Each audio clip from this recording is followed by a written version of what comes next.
जी आपसे हम एक बात बोलना चाहेंगे। जी बोलिए ना। थोड़ा दिखाइए कि राह चली ले तटों के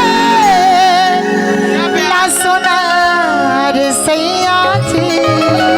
बबीता जी एक बात कहना चाहेंगे, देखिए क्या? हाजी नगर का नहीं सोनार होगा वो जो टोकता होगा, न कुशीनगर जिले का होगा। नहीं नहीं यही के था। यही का था। हाँ कौन सेध मार रहा है, कौन भैया लेवल गुस्ताखी कर रहा है? कि राह चली ले तटों के ला सोनार सैया जी।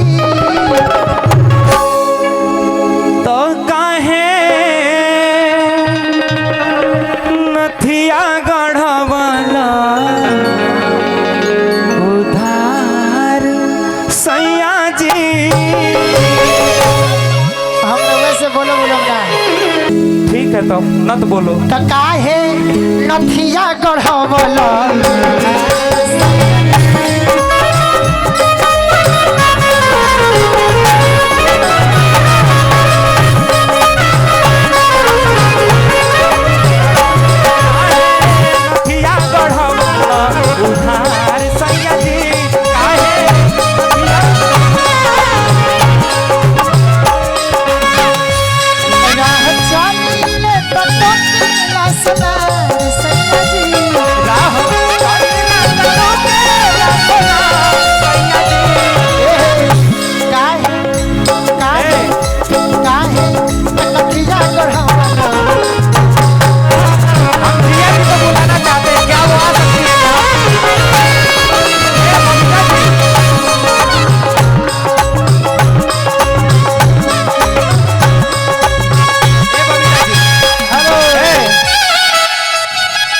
एक बात पता चला है कि नहीं आप? एक मिनट रुक जाइए। ये हमारे ये गाड़ी के ड्राइवर हैं। अरे चाचा प्रिय ड्राइवर सासाराम निवासी के रहने वाले पप्पू यादव जी की तरफ से।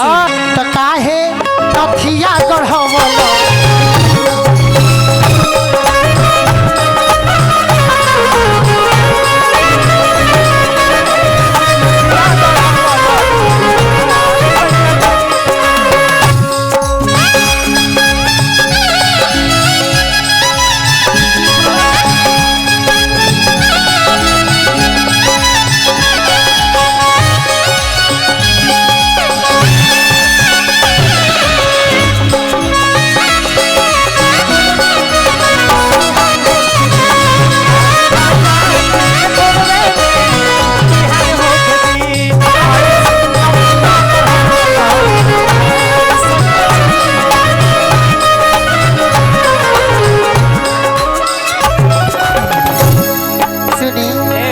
एक और बात नहीं सुनी है क्या? क्या?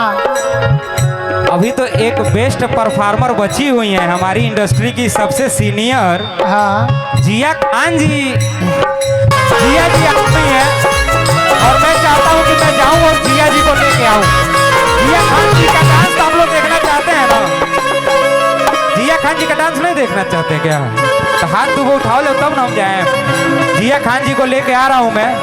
तब तक गोलू कहाँ है?